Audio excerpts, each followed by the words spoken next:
Oke, bismillahirrahmanirrahim. Assalamualaikum warahmatullahi wabarakatuh. Waalaikumsalam. Waalaikumsalam warahmatullahi wabarakatuh. Waalaikumsalam warahmatullahi wabarakatuh. Masih semangat kan? Masih, Sir. Alhamdulillah.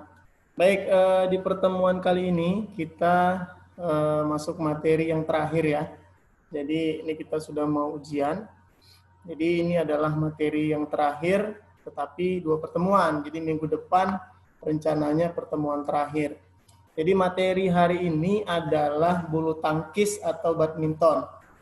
Jadi nanti ketika ujian semester, materi soal-soalnya berdasarkan dari materi yang ada di psikologi. Ya, jadi anak-anak sekalian, kalian bisa buka semua modul yang ada di psikologi, situ kalian pelajari, nanti soal-soalnya merujuk ke situ. Kemudian materinya juga seperti menuju ke situ gitu ya. Oke, langsung saja saya kira saya langsung share screen.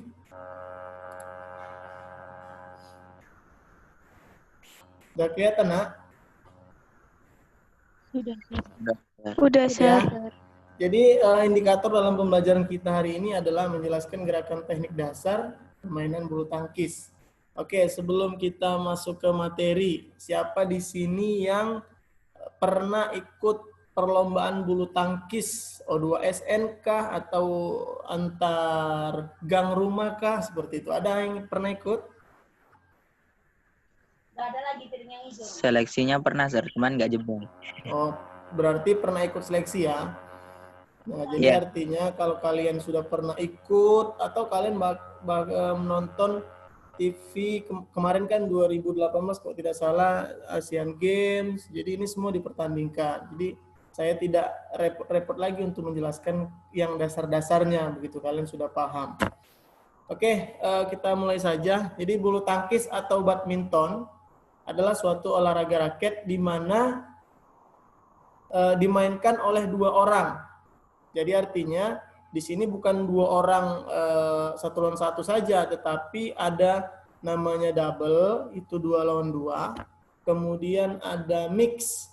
Jadi mix itu bisa laki-laki dan perempuan pasangan. Kemudian laki-laki dan laki-laki itu double, perempuan dan perempuan itu double namanya.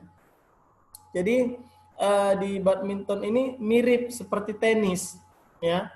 Tenis, cuman bedanya kalau tenis itu kan bolanya dipantulkan, tetapi kalau badminton bolanya itu tidak boleh menyentuh lantai atau lapangannya. Kemudian bolanya disebut dengan cock, namanya itu shuttlecock.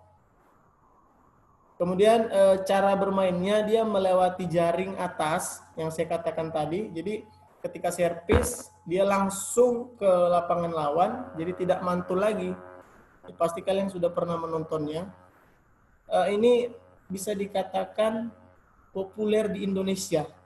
Kenapa saya bilang populer di Indonesia? Karena memang bulu tangkis ini menciptakan pemain-pemain juara dunia seperti Rudi Hartono, kemudian Lem Smiki, Susi Susianti, Taufik Hidayat, dan lain-lain. Nah, jadi sekarang nih, di era sekarang ini, ada yang tahu kira-kira siapa yang juara dunia pemain Indonesia?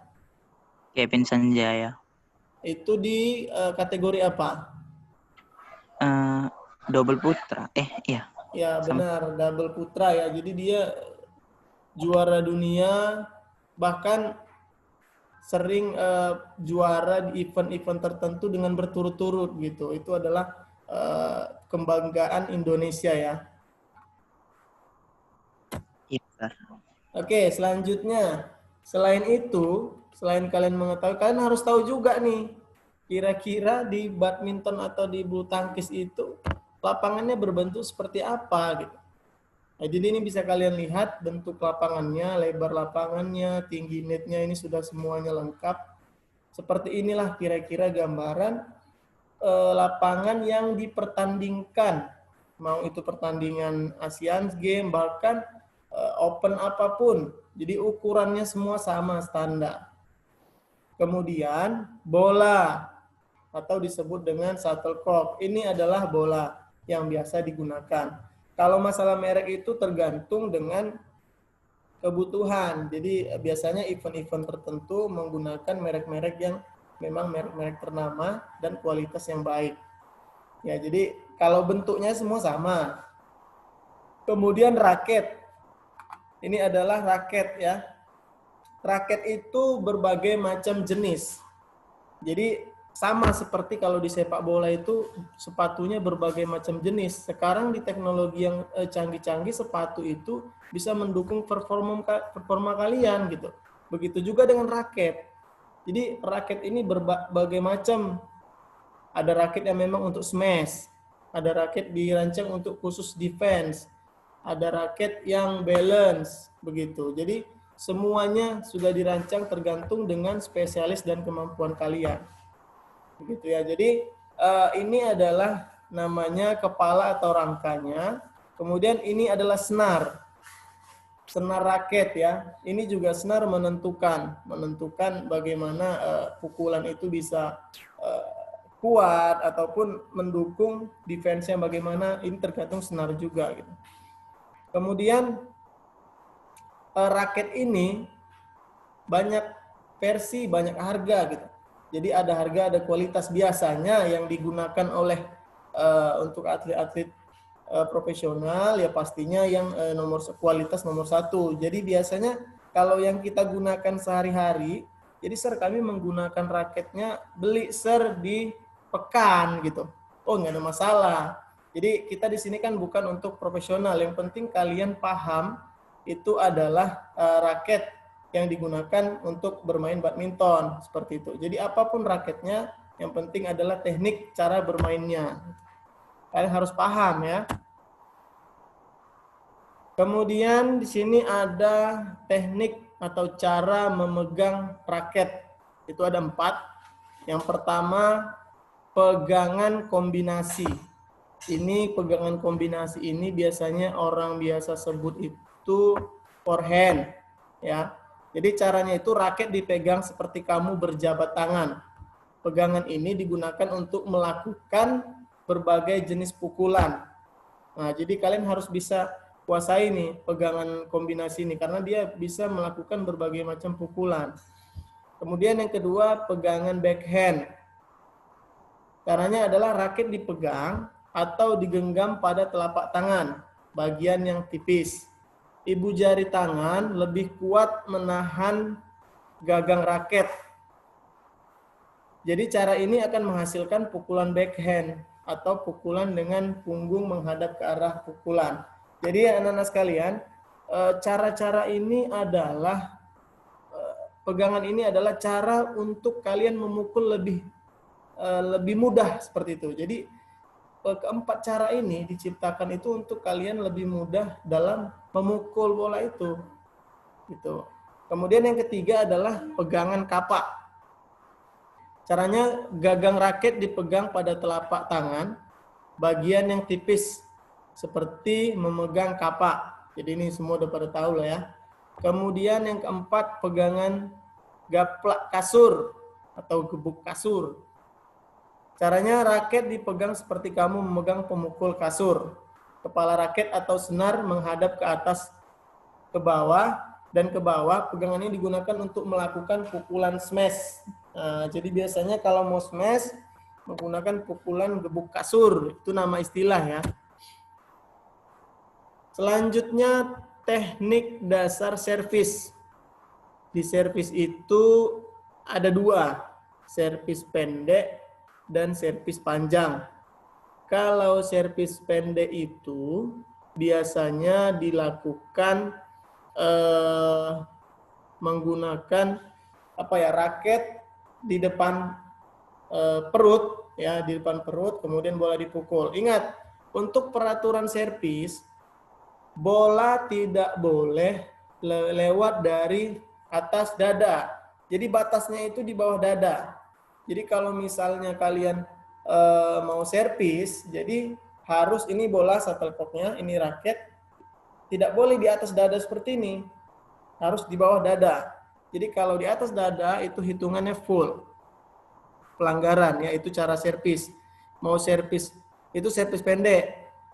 Artinya gini, servis pendek ini bolanya pendek, servis panjang bolanya panjang gitu, ke belakang gitu. Itu sama, cuman cara servisnya itu ada yang di depan, bola di depan, kemudian ada satu lagi ada bola yang diayunkan dari bawah ke atas.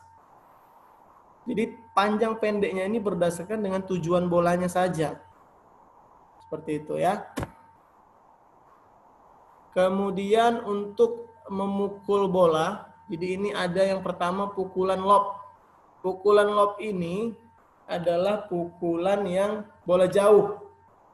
Ya, biasanya ini dilakukan ketika pemain ingin clearance, artinya ketika lawan smash, jadi clearance, defense itu biasanya melambungkan bola setinggi-tingginya. Jadi untuk melakukan defense lagi atau kembali menyerang, seperti itu. Kemudian pukulan smash, ya, pukulan smash ini tujuannya adalah untuk menyerang, untuk memperoleh poin dengan melakukan smash. Jadi smash ini kalau dilakukan dengan benar atau dilakukan dengan kuat, penuh dengan kekuatan, maka smash ini bisa memperoleh nilai. Tetapi kalau smash ini dilakukan dengan pukulan yang katakan tanggung, ya, tanggung artinya tidak terlalu mempunyai power dan tidak memiliki tidak menuju ke lapangan lawan dengan deras, maka bisa saja smash ini dikembalikan dengan lawan meletakkan bola di tempat yang kosong gitu. Karena artinya smashan ini tidak menjadi ancaman bagi lawan. Maka bahkan bisa menjadi ancaman bagi si penyemes tadi. Ketika dia selesai melakukan smash, bola dikembalikan, kemudian dia tidak siap. Nah, itu bisa saja. Jadi ini tergantung strategi ya. Strategi dan inisiatif pemain tersebut. Tetapi cara melakukan smash-nya di sini ada sikap awalan, kemudian gerakan.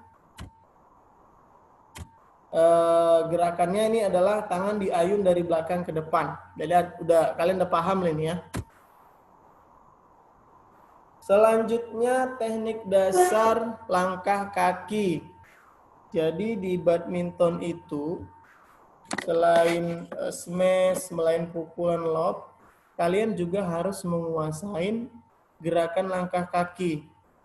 Kan lapangan badminton itu masuk kategori kecil ya. Ya, jadi artinya hanya perlu step-step saja. Jadi tidak perlu berlari bolak-balik, tapi hanya butuh step-stepnya saja. Makanya di sini ada teknik dasarnya langkah kaki.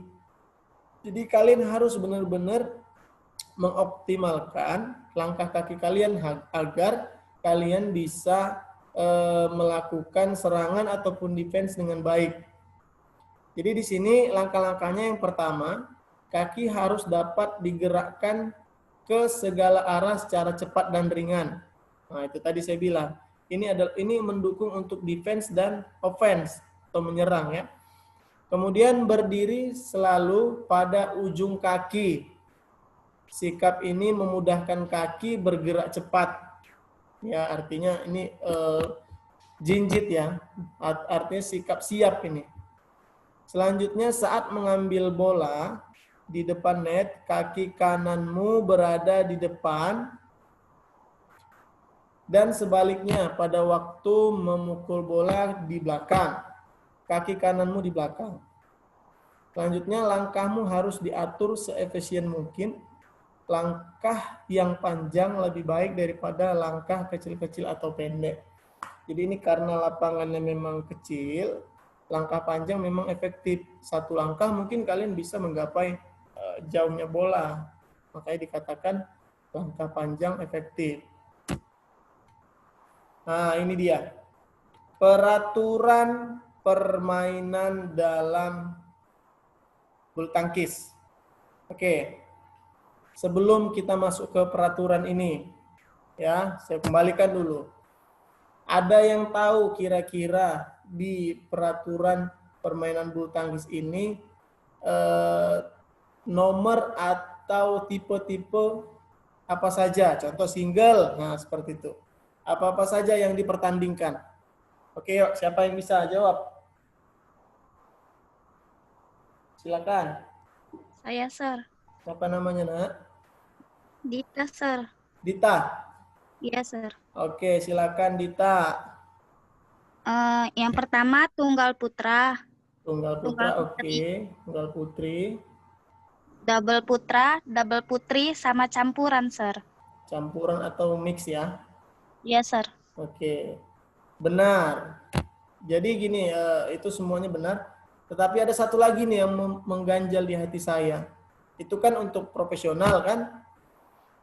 Jadi kira-kira di kampung halaman kalian atau di daerah kalian, kira-kira ada nggak pertandingan yang dipertandingkan untuk kelompok usia? Kira-kira apa saja? Ada yang bisa jawab? Yang tadi benar ya, Dita ya. Terima kasih ya. Ada yang bisa jawab? Kelompok apa, Sir? Kelompok usia yang dipertandingkan di daerah, di kota ataupun di provinsi. Yang disebutkan si Dita tadi kan tuh profesional tuh. Nah, sudah benar. Tapi ini yang saya tanyakan, kira-kira di kelompok usia ada nggak yang dipertandingkan?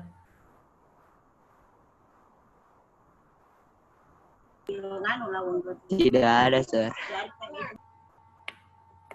Tidak ada. Kira-kira O2SN dipertandingkan nggak?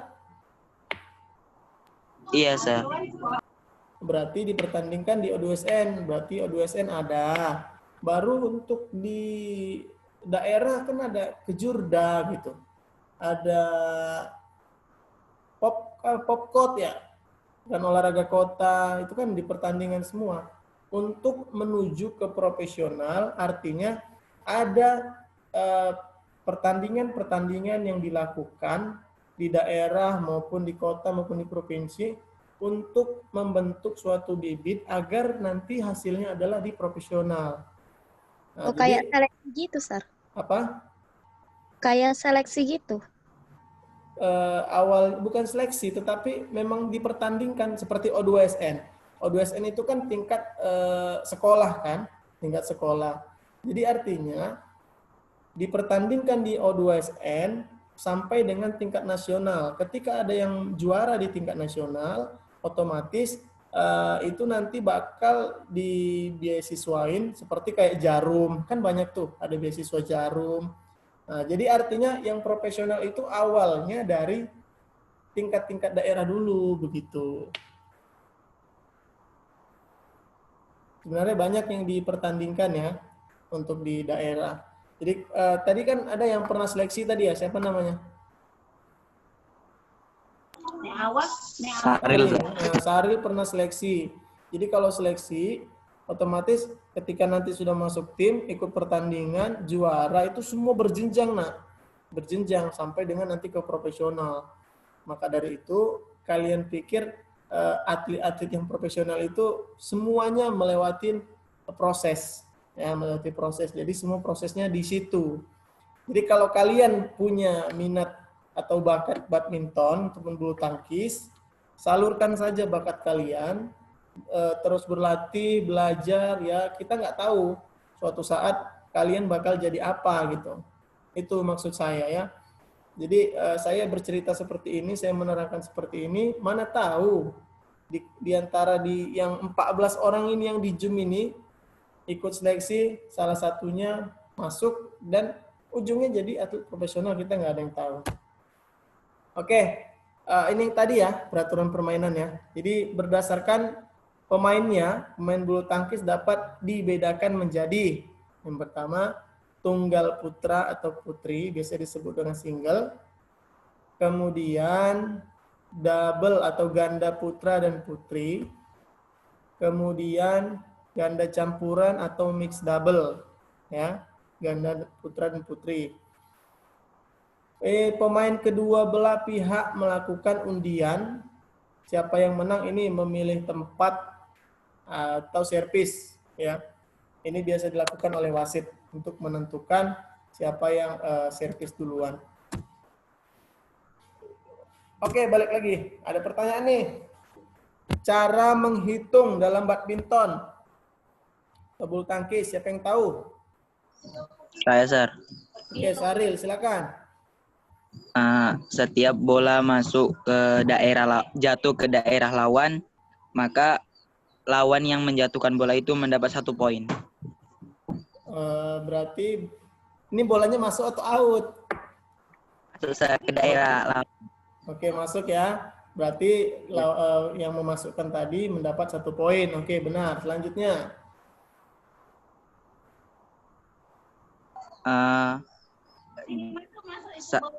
Saat lawan memukul bola out, maka lawan akan mendapat poin, Sir. Oke, betul. Selanjutnya ada lagi? Saat melakukan fouls atau pelanggaran, maka lawan mendapat 1 poin juga, Sir. Contoh pelanggarannya apa? Double hog apa? Oke. Itu Boleh double boleh, terus menyentuh net boleh. ya, Sir. Terus servis tidak sampai ke kotak yang 2 itu, Sir. Servis, berarti ini servis pendek ya. Itu servisnya pendek, tidak melewati garis yang di depan. Iya, Sir. Itu poin untuk lawan. Baru selanjutnya. Servis salah kamar, Sir. Betul, servis salah kamar, si Dita. Terus, ada lagi.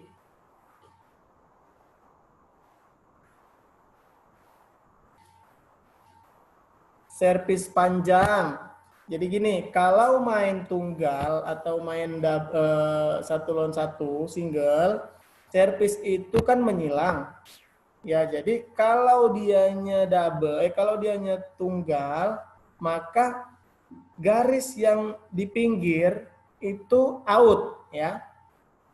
Garis yang di pinggir ya, kanan kiri itu out.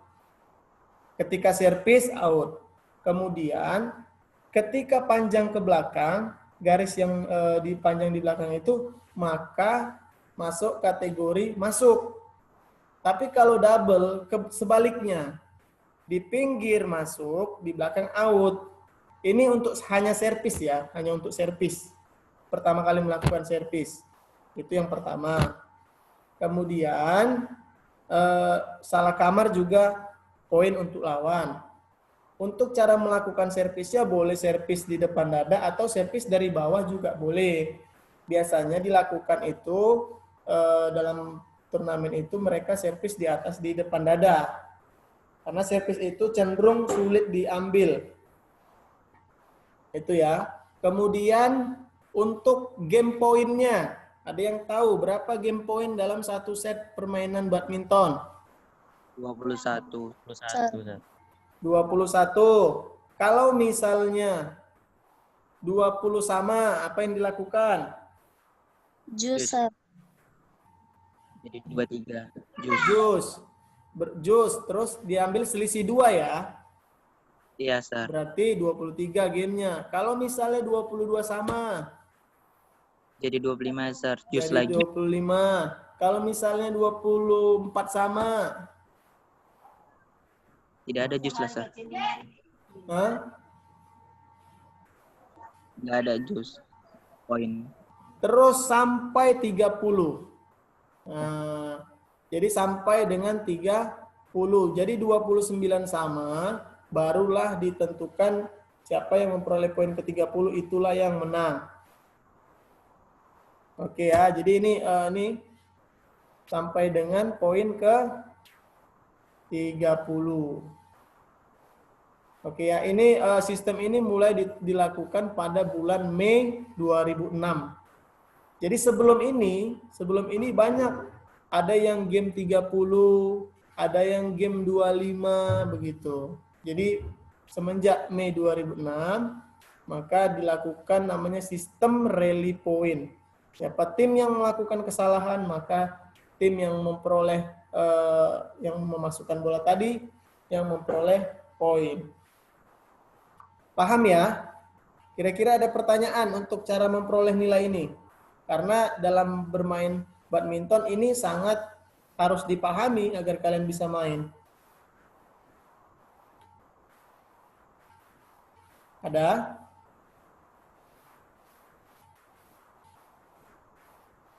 Oke, tidak ada ya. Oke, bagus. Berarti semuanya sudah paham. Oke, saya sudah upload materi di histologi. Silakan kalian kerjakan kuis dan tugasnya. Semua sudah sama seperti apa yang saya jelaskan materinya. Jadi jangan lupa mengerjakan tugasnya. Saya ingatkan kembali. Mungkin waktu kita sudah habis ya. Jadi di pertemuan selanjutnya kita masih masuk materi badminton, tapi saya bakal menayangkan video, kita analisis bersama-sama peraturan permainannya, cara memperoleh nilainya, seperti apa yang saya jelaskan sekarang, nanti kita lihat minggu depan di video-video yang akan saya tayangkan. Oke, anak-anak Bapak sekalian, saya kira cukup ya untuk pertemuan kali ini. Saya doakan kalian semua sehat. Amin. Ya, agar dan saya doakan juga semoga corona ini cepat selesai biar kita bisa berkumpul di SMA Unggulan Citi Foundation, biar kita bisa olahraga bersama. Oke, saya akhiri. Assalamualaikum warahmatullahi wabarakatuh. Waalaikumsalam warahmatullahi wabarakatuh. Waalaikumsalam warahmatullahi wabarakatuh. Terima kasih ya.